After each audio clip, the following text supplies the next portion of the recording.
Hello and welcome back. So this is an emergency live stream. There's just been too many trades. I had both my kids this morning, all day actually, so I didn't have a chance to do any fantasy content on YouTube or Instagram, so we're just going to cover everything here tonight. But before we get into the trade discussion, all of the implications fantasy-wise for all the moves that were made today, first and foremost, I updated the goalie hub. This is version 2.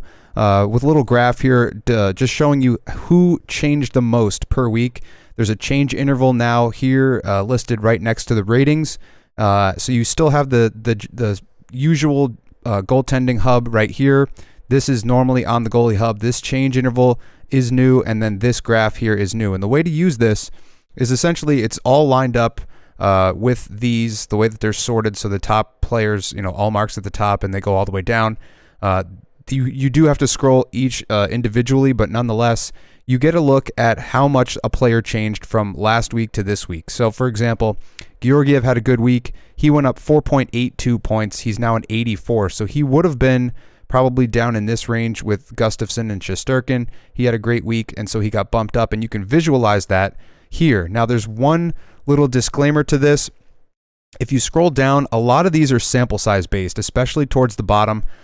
Erisson's an example. He's only played 10 games, so if he had a bad game or two, then that's really going to impact his change interval and the fact that the graph goes way further out to the left. Same type of thing for Silvos. He's only played 4 games, so his change interval is more. So that's not necessarily the indicator. You don't want to just look at this and say, oh, this guy changed the most, let me go pick him up, because yes, he's hot. Yes, he's playing well right now. Silvos basically a little bit above league average save percentage and pretty good goals against on the season, but it's only 4 games. So he's changed a lot compared to the fact that he's only played 4 games. But there are some interesting trends to note here.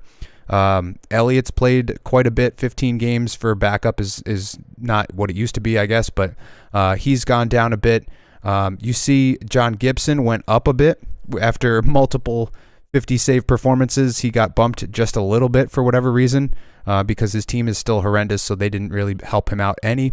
But this is just another thing that you can find. The QR code that you're looking at the bottom right of your screen, you can go right there. That'll take you to the Patreon page where you can get not just this new goaltending hub, but the regular player hubs as well. And that's what we'll be using for the trade discussion. I just wanted to give people a little bit of time to come in here and get situated before I actually started to cover some of the trades that went down. So that's what we're doing, just highlighting this right off the top. I'm going to open up the live stream so I can see the chat. You can hear it in the background there. So now I will be going into the trade discussion, and for that, we're going to have to switch to the player hub. So let me just bring that up for a second. As we back out of that, we'll bring up the player hub. And this was updated about an hour ago. So all the teams are correct here. I'll turn on the trades that happened. There's still more that happened prior. This is going back from today all the way down, and then this is obviously the weekend, and then there's further trades back. We're not going to discuss Patrick Kane because I did a whole video on Patrick Kane. So a lot of that was already covered. I'm not going to double dip on that. But this is a crazy week, a crazy day nonetheless for trades. So we're going to take it from the top to the bottom, left to right, and I'll just go through each player and what I think about not just that player and their fantasy implications, but players around them that might benefit or have a little bit of a drawback to their performance. I don't expect a ton of guys to go down necessarily, but there is a little bit of a different feel to this because a lot of these guys are just hits and blocks defensemen that were moved. So there's not a ton of upside, but we'll go through it person by person. Just wanted to see a little bit more of the people flooding in here into the chat. Who's Oilers PP? I'm assuming Bouchard for now. I don't know if Edmonton is done. So that's something to keep an eye on. I have to check their, I pretty much should just open Cap Friendly right on the side here because that's just as important as talking about some of these moves, because Edmonton currently has $2 million in current cap space. That's all LTIR money apparently, so they technically have enough to make a depth move. I don't know if they're going to be able to do anything else. Getting rid of Tyson Barrie is a detriment to their power play, but it does help them out cap-wise to fit Ekholm's $6 million. But it does absolutely hurt their power play, and their power play is number one in the NHL, so that's going to take a little bit of a hit. But let's just start from the top and look at Gus Nyquist, because that's the one that just came across not that long ago, about an hour ago. He's been underwhelming this year in... God damn it. I was hoping this wasn't going to happen. This just freezes up every now and then. I got to restart it. So we'll put this on hold for a second. And we'll fire it back up. This is the goalie one. I just got to move it back over. For whatever reason, sometimes you have to restart it. Player hub. Still giving some people a chance to get back in here, get into the chat. Pull it over again. Okay, so we're hopefully good to go. And we'll go to Nyquist. So again, underwhelming on the year. 2 shots per game is okay. No power play usage, which is not okay. Doesn't hit a lot, doesn't get a lot of blocks. He is still scoring a couple of goals here and there, 10 goals on the year. Not a ton of sample size. He was hurt for a little bit there. He's a guy that I wouldn't necessarily expect to skyrocket up into, fantasy relevance, but he will get an opportunity. He's currently on IR, so they're going to just stash him for potential playoff run or whatever. But if he can come back at any time in the regular season, it's worth a flyer. He's an upper body injury right now, 2% owned, dual eligible left wing, right wing. So he's, if you can find him in this, if he comes back before the playoffs, this would be probably during your fantasy playoffs. So that's something to just monitor his health and where he might fit in their lineup. Obviously, they brought another player over. We'll get to that in just a second, but I don't see a ton of upside for Nyquist. There are excellent players to play with. If he can somehow make it to PP1, that does boost him a little bit.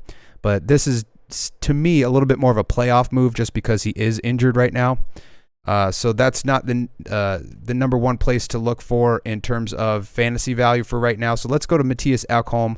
That was a big trade for Edmonton. They needed a little bit more of a shutdown defenseman, but who can still make a good first pass. And that's what they're getting in Ekholm. Pretty decent shot blocker, 1 hit per game. You'd like to see that a little bit higher because he is a pretty big body and he can throw the weight around. But the blocks is okay. The hits and blocks is not going to necessarily be a guy that you're going to target for hits and blocks.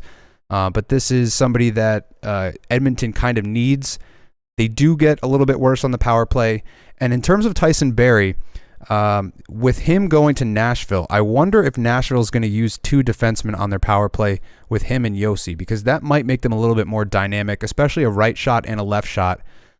Most teams aren't using 2D now, but if you have the 2D to run a quarterback a power play, why wouldn't you do that? Especially since they've just bled forwards lately, losing Niederreiter, losing Jeannot. Jeannot was not a power play guy, but Niederreiter might have been. So they do have some holes to fill up front, and maybe you can go 2D on the back end to help that out. But this is not necessarily. I do think his assists come up for Ekholm. Which is this right here. So 13 assists on the year is not crazy, but I do think playing with McDavid and Draisaitl, that's just naturally bound to come up a bit. Same with the point per game. I don't know if the goals will come up. So really you're just looking at assists and goals as a potential bump, and then maybe power play usage, but I doubt it. I would still think that Bouchard is going to at least get the looks for now. Maybe they're in on Chychrun, maybe they're not. I don't know how they'd fit it. They'd have to move out $2 million more and then, package a bunch of assets together.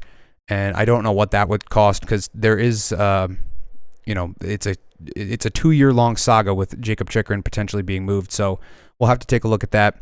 Let me just check the chat real quick.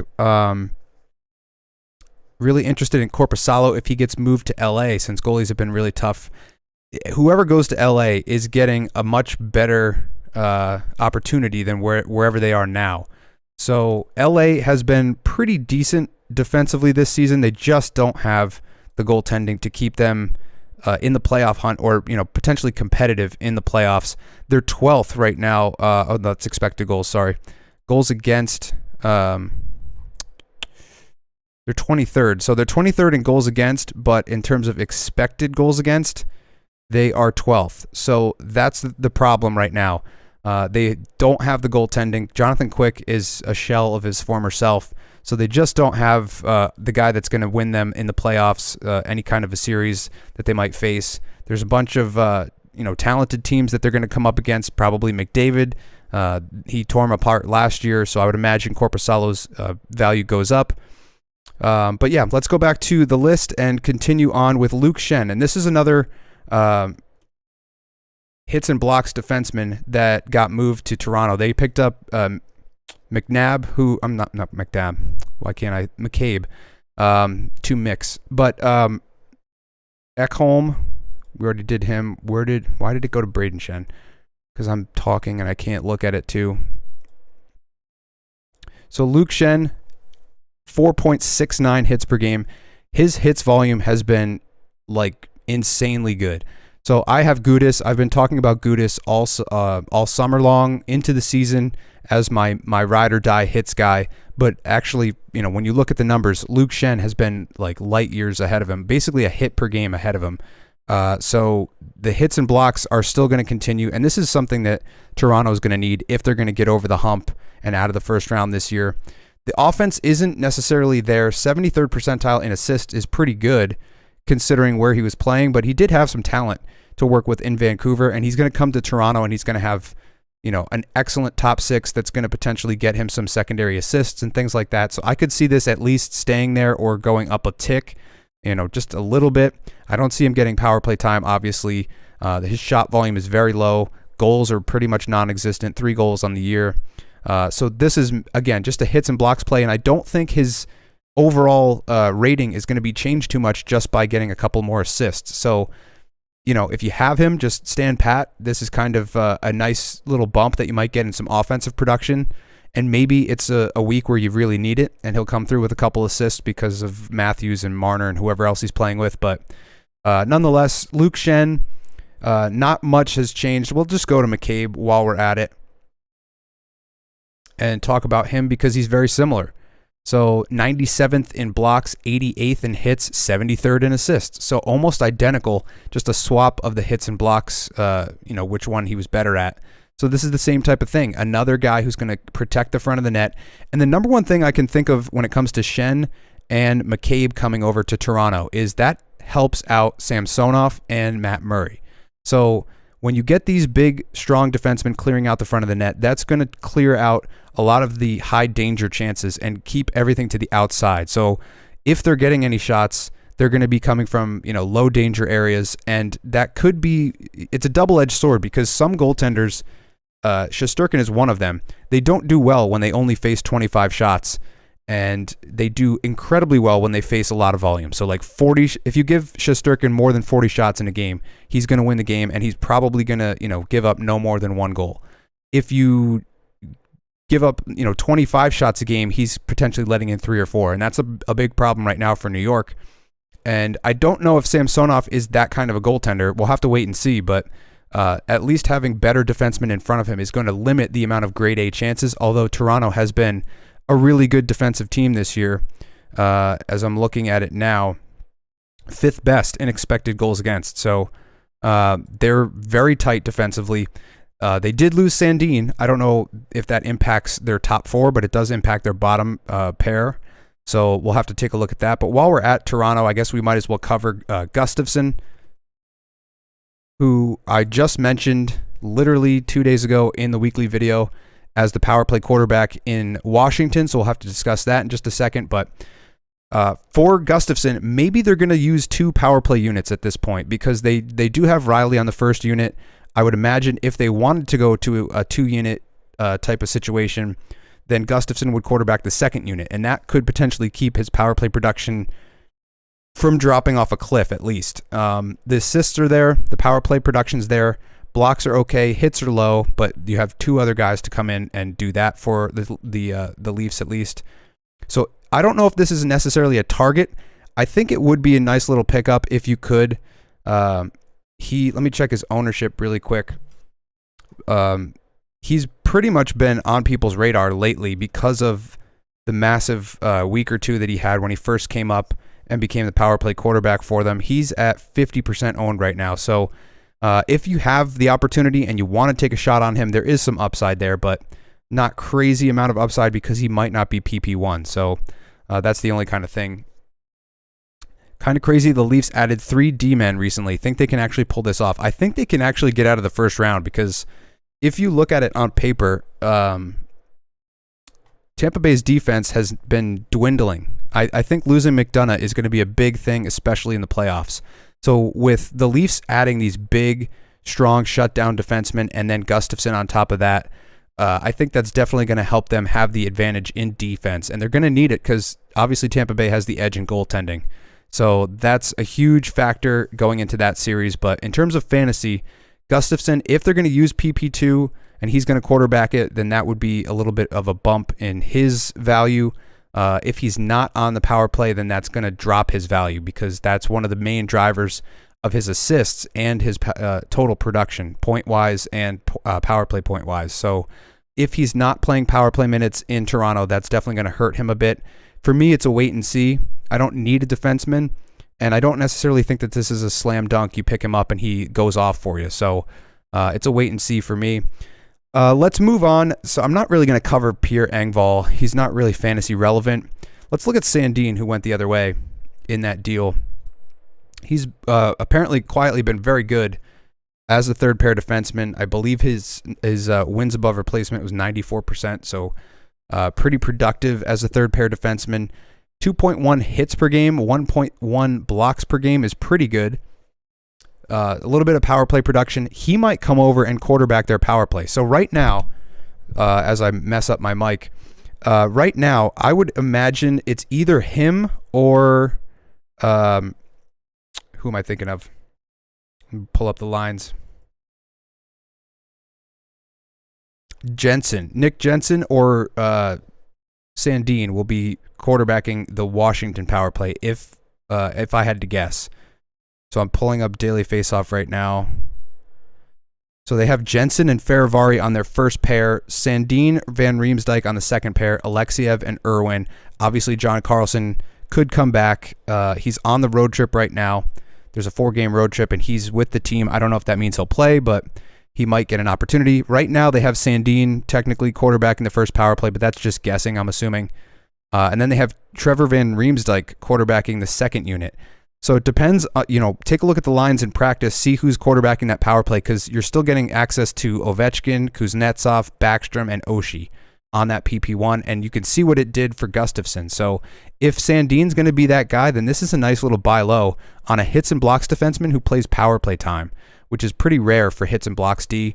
So if you see Sandin quarterbacking that first unit, that would be a nice little, take a flyer on him, try him out, see if it works for you. You're getting mainly power play assists at that point, not a ton of goals, not a ton of shots. So it would be hits, blocks, power play, and assists, hopefully just feeding off of Ovechkin. But that would be an interesting little buy low play if that can happen. What to do with Tyson Barrie, Grant asks. So, like I was just saying before, let's look at his hub while we're at it, because he's coming over to Nashville. Nashville has been one of the worst scoring teams all season long. So right now he's 99th percentile in power play. That's going to drop dramatically. So he's obviously off of the number one power play in the league, and he goes to a much, much worse offensive team. So the assists are going to dry up a little bit. The power play production is definitely coming down a lot. The blocks could probably stay where they are. Doesn't hit a lot. The shot volume, maybe he starts to shoot a little bit more because he has to. He's not deferring to Connor McDavid and Leon Draisaitl, so maybe he gets a couple more shots, but the power play is going to come down. The assists are probably going to come down. But as I was saying before, if he, if depends on what they want to do with their power play one usage, because they have Yossi right now as their guy. So do they go with 2 defensemen on that power play one unit? Daily Faceoff does not have both defensemen out there. So they're currently saying Duchesne, Novak, Glass, Granlund, and Yossi. And then they're maybe putting, they have Fabro on the second unit. So they don't even have Barrie over there yet, but I'm imagining he would be on the power play. Why else would you do that? Unless he literally just got traded and I didn't even look at it yet, but that is possible. There's so many trades going on today, so we could be behind in that aspect. But with Barrie, I think it's a drop. You could wait and see, just see if he, if he's on one of those power play units. That means he's less of a drop for me, but he's definitely been reliant in Colorado and in Edmonton on their power play units. He didn't necessarily have success in Toronto, despite the fact that they had some talent. Maybe he picks up a bigger role, but I would just wait and see for those line assignments and then kind of go from there. Now let's move to Mojo. Marcus Johansson goes back to Minnesota. No hits or blocks to just no production at all there. The power play usage is going to be interesting because if he can get exposure to that top unit, then you're definitely going to want him because they don't really have the best centers in the league right now. They have a couple that are, serviceable, but they don't have, an elite guy that's going to be a puck distributor. Power play 1 right now has Eriksson Ek on it. I don't think he comes off. It's Eriksson Ek, Zuccarello, Boldy, Kaprizov, and Addison. Addison's been rumored to be on the move. We'll have to wait and see what happens there. They also have Spurgeon. Obviously, they can use him, and Goligoski's on the second unit. So if you see Johansson, for whatever reason, getting power play 1 time or in the top 6, especially if you see him take Ryan Hartman's spot with Zuccarello and Kaprizov, then he becomes a really good buy. Let me just look at his ownership. He is 2% owned, so there's almost no risk. Currently out with an illness, but he would slot in my opinion, in the middle 6. But if you see him with a nice line assignment, that could become a really nice buy low, especially at 2%. And if you want to get out in front of it, you might as well start now when everybody's kind of paying attention to some of the other guys that have been moved. He's not really a big name, so you could potentially get out in front of it and beat everybody else in your league to it. But I would definitely, for me, wait on that line assignment, see if he's on PP1. Puljujarvi, that's an interesting one that went down probably like 10 days ago. Oh wait, no, that was this morning. So he's never really been a power play guy, and you see that 0%. Hits are decent. 1.9 hits per game is not bad. He's a depth forward. That's pretty much what you're going to expect from him. The finishing talent isn't there, according to his player card from Jay Fresh. But nonetheless, I mean, the one thing that I thought about when it comes to Puljujarvi is if you remember back to the World Juniors, him, Sebastian Aho, and Patrick Laine were absolutely dominant in the tournament that they won gold. That was the year that Kapanen scored the game winner. So that line was, I think Puljujarvi was the MVP of that tournament, and that's why he went 4th overall, because he had such a great tournament with those guys. But if for whatever reason they like to use him with Aho, that would bump up his ownership a bit. Now, he still doesn't have the scoring touch, so I don't know how much that would bump him up, how much I'd be rushing to go get him. Right now they have Svech and Jarvis with Sebastian Aho, and I wouldn't really mess with that. And then they have a really good third line. So Martinuk, Jordan Staal, Jesper Fast, they've been together for most of the year as their third line. I would imagine that stays the same. The second line is Teravainen, Kotkaniemi, Nechas. So right now he's slotting on the 4th line with Stasny and Nason. So that's really not appealing at all. But if for whatever reason you see him playing top line with Aho because of that chemistry, then I would go out and take a flyer on him. And that's the only real intriguing part of his file, is just the fact that he has that connection with Sebastian Aho. So if that falls through, then I wouldn't really want any exposure to this. He's a 41, so not really complete at all when it comes to fantasy. It's good that he's hitting, but that's all he does. So not a ton there to pick up off of in terms of fantasy. Sam Lafferty, I don't think he's going to be fantasy relevant, but he was recently because of getting an increased role in Chicago's lineup. He's a 52, which is not bad. You're getting 1.8 hits per game. That's pretty good. He's fast, so that might help Toronto's bottom 6 pick up the pace a little bit and keep up with the third line that Tampa Bay has that they're going to have to see in the playoffs. No power play time, I would imagine. So this is the goal production is pretty decent for a guy who's what I would imagine is a bottom 6 winger or center. I believe he's dual eligible. Let me just check on that because I do think he was winning some faceoffs as well. Center, right wing. So 3% owned, 10 goals on the year, 11 assists. So he's relatively productive in an upgraded role with Chicago. In the past, what is that? 5 games, a goal, 2 assists, couple shots, couple hits. So not bad. They have a pretty big logjam in their bottom section of their lineup now, which is why Engvall gets moved out. So I wouldn't necessarily think of him as a potential pickup. But if you're in a really deep league, then you're getting good team exposure, a decent amount of hits volume, and some goal scoring. So if the hits stay the same, the goal production, the assists come up a little bit just from team exposure, then that would be a good little buy low. Seeing some of the people that I'm recognizing from the comment section: Maxwell Wong, Bogambo, Patreon member Bogambo. Appreciate the support. Let's move on to a conversation that I wanted to have, and I did the fantasy short on him, but Tanner Jeannot, still an excellent hitter, 67th percentile in blocks. Who's to say what his role is going to be? I think it's pretty clearly defined that he will slot on the right side on that third unit or the third line. And Tampa Bay, as I mentioned in that short, Tampa Bay won 2 Stanley Cups with an elite third line. And typically, if you go to the Stanley Cup finals or win a cup, you have to have that elite third line. Remember back to Pittsburgh with the HBK line. I'm a Rangers fan, so I remember when we went to the Cup finals, our third line was Brassard, Zuccarello, and Pouliot.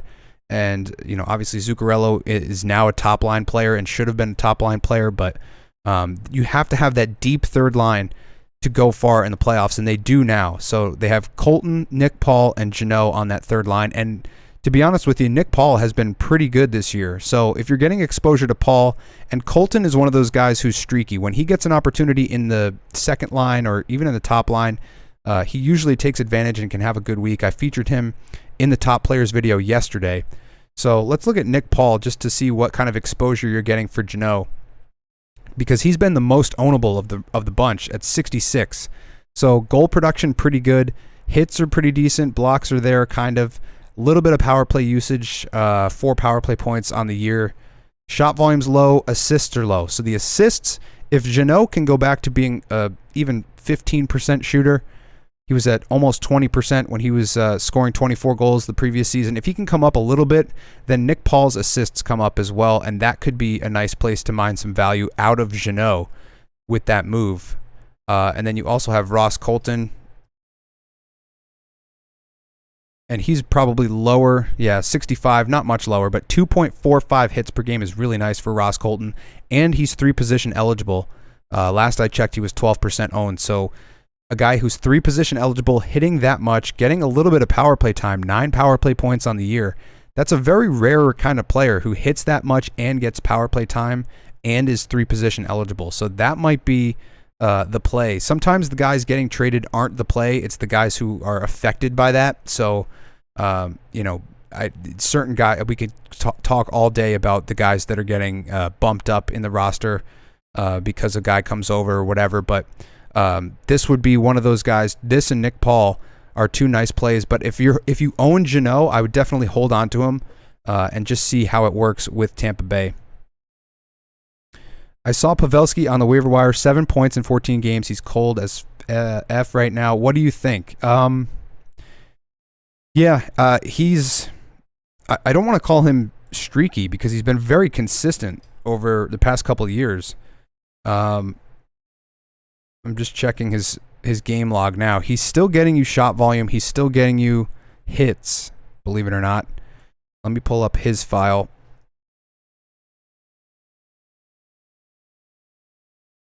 He's still really complete in terms of his fantasy file. So 95th percentile in assists, 90th in power play. He's obviously top line in Dallas. Let's just look at Dallas, see what's going on here. So Pavelski is their top-rated player, and he's down just a tad. But this might be just from 3 days ago. This is literally updated an hour ago, and I usually update it once a week, so maybe that change interval is a little bit off. But yeah, I would, if you have him, I don't think you can drop him because he's pretty owned up right now, 92%. So I would just kind of ride it out. And you see, they brought over, and I guess we'll talk about him now. He's on the other side, but we'll talk about Dadonov. I don't think that affects Pavelski, but it affects their offense. And if they're starting to score a couple more goals as a unit, maybe that can potentially just, everybody buys in, everybody feels good in the locker room, and then the production starts to come back up a little bit. So let's look at Dadonov, who just came over. He scored, I believe, in his first game, so that's a good sign. Yeah, the goal production hasn't been there. He really he didn't fit well in Vegas, didn't fit at all in Montreal. I don't know why. I mean, I guess they just did it for assets, but depending on who he's with, and that would be the question. Again, a lot of these come down to line assignments, and you're just kind of guessing right now where he's going to fit in.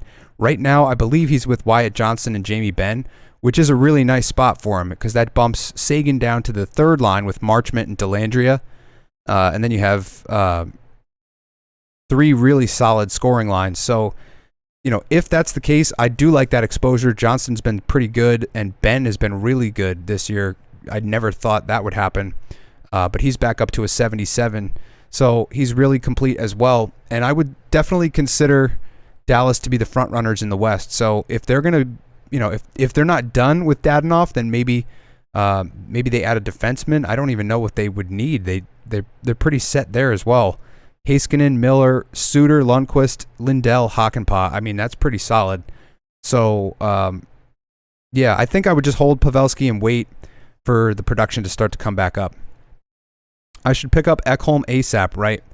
I mentioned, so I talked about him. I think he was the first or second player I talked about, so you can go back and rewind and see all the thoughts I had on that. But just real quick, I don't think he's going to bump up too much. I'll just cover it again really quick. If you'll notice, he doesn't have any, he's got, 3 power play points on the year? So he's not really a power play guy, and that would be the main reason you would add somebody going to Edmonton is if they can get on the power play. And they took Barrie off that power play, so that's going to affect things with the top unit. I'm assuming that Edmonton isn't done. I'm assuming that they're still going to try to make a play for Chychrun or maybe Colton Parayko or something like that, and maybe one of those guys comes in and quarterbacks the power play. Otherwise, why would you ship out your power play quarterback on one of the best power plays that we've ever seen, maybe? Especially last year, last couple of years with Barrie on it. It's been much better than with Bouchard on it. So I don't know if Ekholm is a necessary pickup, but if you want to take a flyer on him, he's going to be a blocks defenseman who's going to probably get some increased assist coverage and some points just from the fact that he's out there on the same ice with McDavid and Draisaitl. Thinking of picking up Colton if he looks better. I'm playing with Jeannot tonight. I like that. I mean, both of those guys I was just talking about. As far as third liners go, they're definitely some of the higher rated in the league.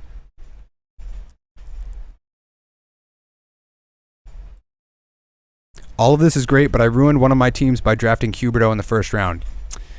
And to be honest with you, game day hockey, that is extremely rare that you draft a player in the first or second round and they fall off a cliff. Sometimes they have a little bit of a regression, but the fact that he's dropped so far from where he was is kind of crazy. Let's just look at Huberdeau for a second. 0.68 points per game. I'm trying to pull up my 5-year average sheet here. Conflab it.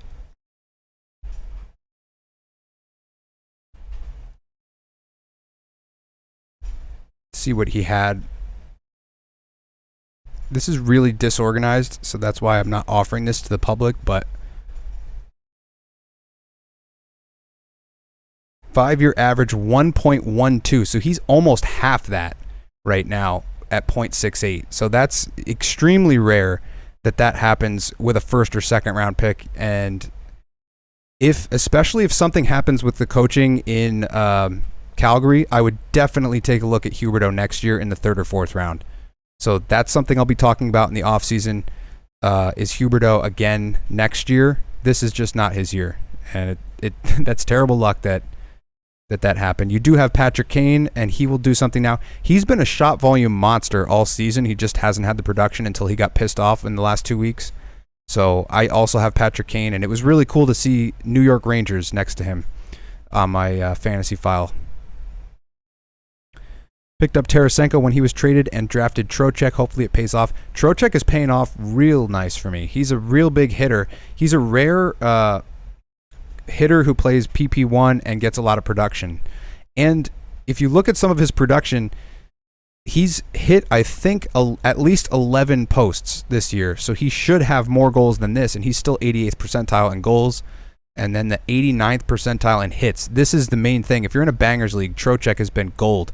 And I had a guy trying to trade, he was trying to give me Saros. I eventually got Saros, but he wanted Trocheck, and I would not budge on him because he's a very rare piece with the shot volume, the hits, and everything else going on. So that was definitely a nice pickup in the draft, especially late if you got him there. Matheson or Boquist? Right now, Matheson. I'm not going to go to it now. I do have a player comparison tool that is essentially two of these next to each other, so you can just look right at both players side by side. You can find that with the QR code at the bottom right of your screen. Matheson, 77 is really good. The blocks are good. The hits are not bad, 1.4. Power play production, really good. This is a relatively small sample size as well, 5 power play points on the year. 86th percentile in assists is good. And I believe he's not that owned up either.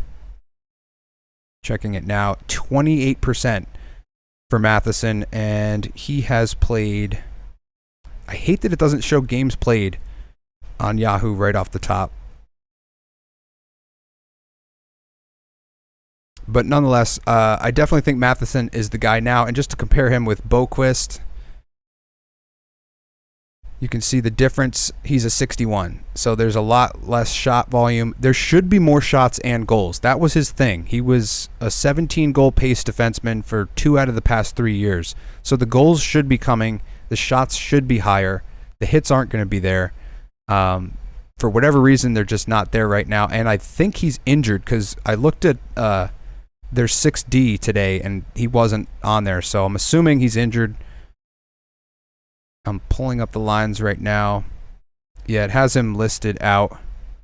And their D is just banged up. I mean, they not just banged up, but they just don't have anybody right now. Gabranson, Barrie, Blankenberg, Peak, Bayreuther, and Boquist.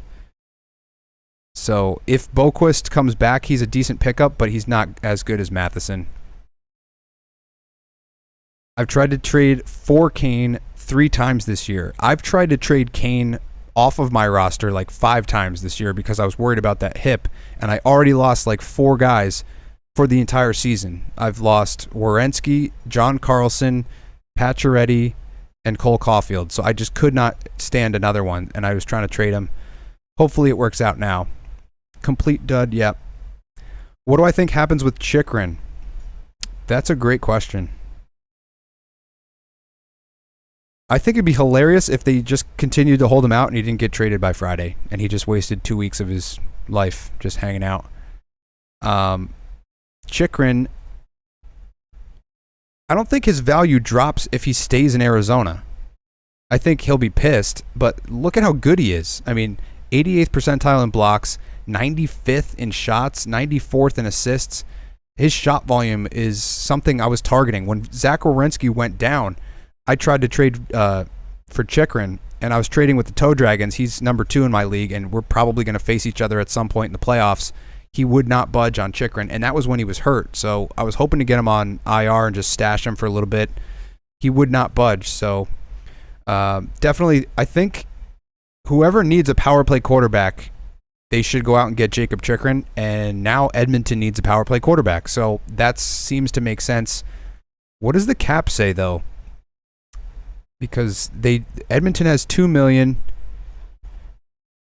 and I think he's at 4.6. 4.6. So they would have to do some maneuvering. They'd need 2.6 off their cap. And I'm trying to just think now who makes 2.6. They already got rid of Puljujarvi. They could freaking ads. I guess they could get rid of Fogle. If they got rid of Warren Fogle in the deal, or Brett Kulak, either of those two guys, that would make the money work. So I would think Edmonton would be the place. And if he goes to Edmonton, despite this file being excellent, let's look at the D, because you'll see how highly rated he is. He's this high, so he's top 10. And if he goes to Edmonton, then that's got to increase somehow, right? I mean, going to the number 1 power play in the league after coming off of Arizona, you'd have to expect that to go up. Thoughts on Sandin? I mentioned that earlier, so go back and watch that. But if Sandin gets PP1, then he's definitely an own. But yeah, so Toe Dragons is in the chat. So why the hell didn't you trade me Chikrin, dick?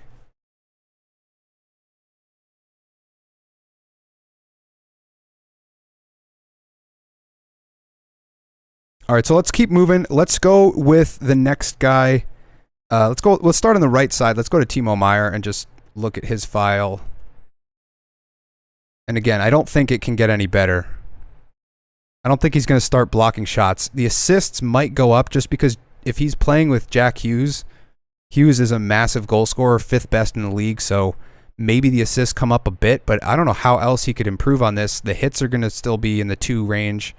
And then, yeah, everything else, 99th percentile in shots. There's only like maybe 2 or 3 players better than him in shot volume. So, this is terrifying for me as a Rangers fan, but I think we did our part as well to try to bolster up for this potential first-round matchup. But this could affect... So I was talking about Dawson Mercer. I don't think it affects Mercer if they can keep that line together, if they have chemistry. But it does give them options. So if you see somebody come up and play in the top 6 with either Hischier and, maybe they pull Tatar off that line, or maybe they put... because I'm imagining Sharangovich comes out of the top 6 with Meier coming in. But if you see somebody that's lesser owned, that you can potentially get access to the top 6, I think that impacts, that's how it plays out in terms of your fantasy value. Let's look at Jersey and the way that they shake out now. Hamilton is massive value, and Toe Dragons has him as well. Timo Meier. AC Delaware River has Timo Meier. If you've been watching the channel for a while, he was my arch nemesis. He kind of still is, and I'm facing him this week. Then we have Hischier, Hughes. Palat is an interesting play. I think his ownership has climbed in the last couple weeks. He was relatively low, and then everybody got on board. So I don't know if you can get Palat. He's 23%, so you could still get him.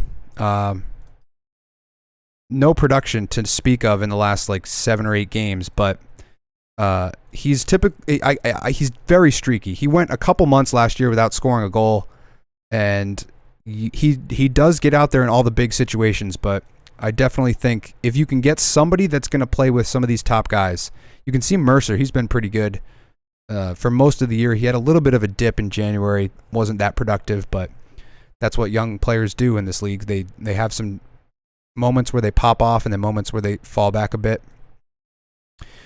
Next up, let's look at Jack Johnson. No, let's not look at Jack Johnson. Let's look at Barbashev. I've been getting a bunch of questions about Barbashev and whether or not he's a pickup, and I don't really see it. If you need the hits, then yes. He comes into the Vegas offense, and I don't know exactly. I think they're looking for more of a defensive or two-way game out of him. I don't know if they're bringing him in for PP1 usage and that kind of thing. They did play a game with him already. Let's see what their lines looked like. They had him top line with Eichel and Marchessault, so that does perk my ears up a little bit. But he's been a borderline own for me in most of the season for fantasy because he's streaky. He goes, he's hot for a week and then he goes cold for a little bit. He's got 2 assists in the last 7 games. The hits are definitely going to be there. So if you need a hitter who's getting top 6 exposure, that's definitely a guy that you could look to. And if you're getting a guy who just got traded and he's low ownership or whatever, there's almost no risk. You can just drop him if it doesn't work out. And odds are it's not going to come back to bite you. But let's take a look at Vegas and how their lineup looks right now. Yeah, Eichel, Pietrangelo, Stone is a big loss. Hopefully they can get him back for the playoffs. I don't know how that's going to work if he's out for the rest of the season, if he's just out until the playoffs. But I've been talking about Smith, Marchessault, Stevenson's pretty decent. Any of these guys in the top 6 are ownable. And then Barbashev's a little bit below them. So, if you're thinking about Carlson, Barbashev, one of those guys, you could probably maybe just give Barbashev the flyer and try him out for a little bit because you know what you're going to get with Carlson and Smith. Next up, we looked at Dadonov. Let's look at Nino.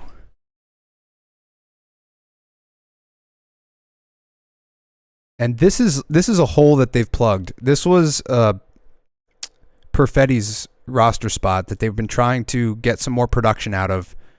And he did produce at various points when he was with Scheifele and Wheeler. Now they've got Kyle Connor with Scheifele and Wheeler. They've got Niederreiter with Lowry and Ehlers. And Ehlers has been a little bit cold lately, so that could potentially boost Ehlers a little bit. But Ehlers is definitely a shooter and a goal scorer, although he does have 17 assists and only 5 goals on the year, so his shot volume is not paying off right now. But Niederreiter is also a goal scorer, not as much of a shooter as Ehlers. So I don't know if that's necessarily a playmaker going to help out Ehlers or Ehlers going to help out Niederreiter. But either way, you're getting top 6 exposure on a really good team. If I'm looking at the expected goals for, they are 17th in the league, which isn't crazy. But they're a very top-heavy team. So if you're getting one of those 6 players and he's the only one that's going to be ownable, then I would definitely take a flyer on him. And he's been one of those hitting, shot, goal-producing players. So you're getting those 3 categories covered. Not a ton of power play minutes. Maybe he gets a little bit of a look with Winnipeg now. And I think he's one of their top players at this point. Relatively higher than Lowry, higher than Perfetti. So those are going to be, if you're looking at Perfetti, you might as well look at Niederreiter now. But yeah, I own Ehlers. I usually own Connor, and those are, Ehlers might take a little bit of a bump, maybe not. I don't know. I'm hoping because he's been relatively cold.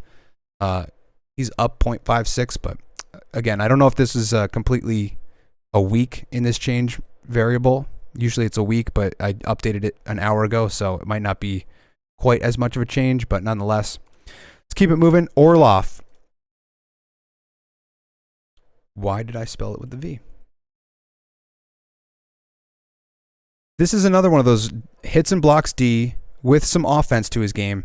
Now, as far as hits and blocks D goes, he's going to have more offense than McCabe. He's going to have more offense than Shen.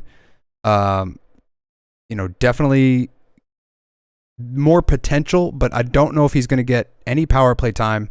And that's where he didn't get a lot of power play time in Washington, but that's where you would see him increase if he was going to increase, because the hits and blocks will probably stay the same. The assists are probably going to stay the same because he's in an equal offense. It's not like he's going to a much better offense. They are a very good offense and they are better, but he was still playing with elite level players in the top 6 in Washington. So I don't know if he's going to bump up in any of the offensive categories. And then the hits and blocks are still going to be there probably as he goes over, unless he just takes a huge cut in ice time. That could potentially happen. Just going to go down to Hathaway. This is another hits guy that I don't think too much is going to change with him coming over. 98th percentile in hits, 3.3 per game. That's what you're owning him for. Gets a little bit of goal production, 9 goals on the year, but I think that his assists could come up. His goal production could come up. I would like to see him just organically shoot more, but he doesn't get a ton of ice time, so I don't expect the shots to be crazy. But he could get a little bit of an offensive bump just being with Toronto, having some of those players around him. As I mentioned, I believe Kerfoot's now in their bottom 6, so that definitely helps having a relatively skilled player in your bottom 6 with Hathaway. But this is let's look at Toronto here. This is another hits guy that, you're probably going to just own him for hits and then hope that he gets some offensive production on the side. Noel Acciari is another one of those guys. Yarncroke is a little bit more skilled than the straight-up hits guy, and you could see that when he got moved up into the top 6. He was relatively productive. Sam Lafferty. So they've really shored up their bottom six, and that is a bonus for sure because their top six is elite, obviously. Kyle Dubas going all in. That's a good sign if you're a Leafs fan. I'm pretty sure he saved his job at this point. But this brings me to one other thing I wanted to talk about, and that is what about the teams that traded away players? So now, obviously, Chicago doesn't have Kane. Max Domi, I mentioned in the top performers video yesterday, his value has to increase. There's no getting around it. He's going to be given all the top minutes unless he gets traded as well. But even then, his trade value probably goes up. But he's been on fire, and I actually own him right now. Just with the recent production that he's had. 2 assists yesterday, a goal the previous game, two goals, 1 assist the game before that. He, I believe, is currently playing right now. 1, 2, 3, 4, 5, 6, 7. If he scores tonight, he's got an 8-game point streak. So, and he's only going to continue to get more ice time, more minutes, end of the game, power play, maybe even penalty kill. I think it also boosts Tyler Johnson, who's quietly had a really good season. He was hurt a bit, and I was trying to talk about him before that, but he got hurt, and it wasn't really, there for him. But 81st percentile in almost everything, or 80th, right about there. For, a player that's on a really bad team, he's actually doing pretty well. Kind of resurrecting his career a little bit. Other than that, Radish, Dickinson. I think Dickinson goes down in value because he's not with Patrick Kane anymore. Same type of thing with Radish. But some of these guys, like Zaitsev, just comes over, and he's obviously injured right now. And not that he's the best player in fantasy purposes. Obviously, he's a 36 and doesn't do any of this stuff, but he does get hits and blocks. So if he's going to be playing 25 minutes a night when he's healthy, if he can come back this season, then maybe you take a flyer on him. Just because of the amount of opportunity that's they're going to have. So he's on the non-roster list. He's not an IR. So I think that might be a visa issue. So he could come over and play like 25 minutes a game, and that could boost him a bit. He's been playing 21, 17, 18 minutes.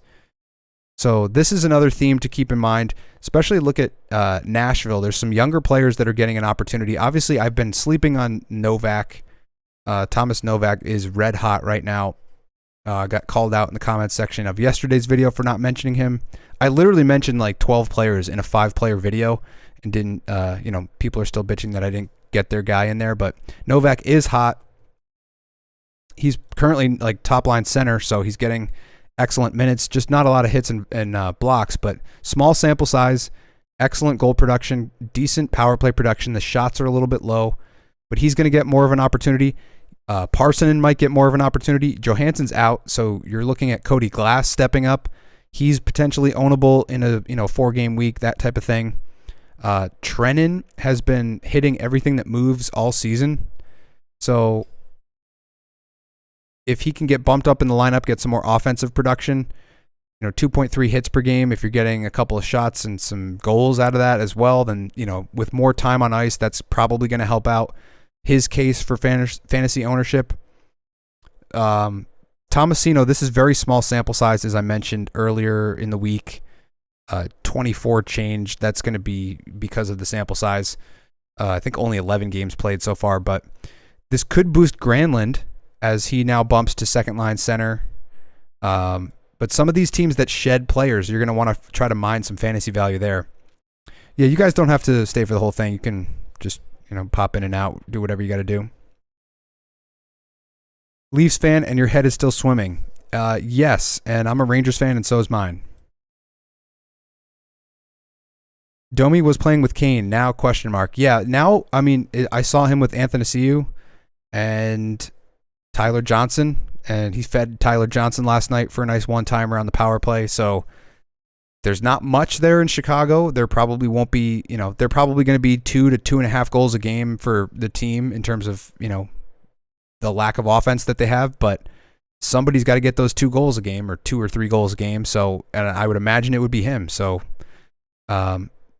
You're not looking at line exposure. You're not looking at that kind of thing. You're just looking at he's playing 20 plus minutes a game. He's getting all the power play time. He's getting all the shifts at the end of the game when they're looking for a goal. Maybe some empty netters in there.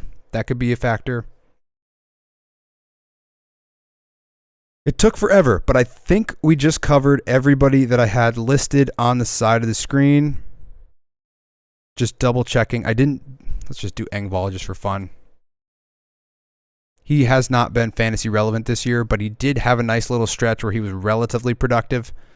12 goals is not bad for a third or fourth liner, but I don't think he makes that much of an impact on the Islanders. They're just not a very high scoring team, and their schedule sucks for the rest of the season, so I wouldn't necessarily go there. So that is everybody that is on the screen we have covered at some point in this live stream. So if you watched and you missed somebody that we talked about, I've talked about pretty much everybody who's been traded outside of Kane, O'Reilly, Achari, all the guys that I've covered before. We covered everybody who got traded today and over the weekend. So hopefully this gives you a little bit of insight. If I have anybody asking me questions about, what do I think of this trade or that trade, I'm going to refer you to this video. So hopefully this does help you guys out. Oh, that sucks. I think the QR code was blocked the entire video. Doesn't matter. Nobody's watching anyway. All right, guys, that's going to do it for this one. I will see you in the next video.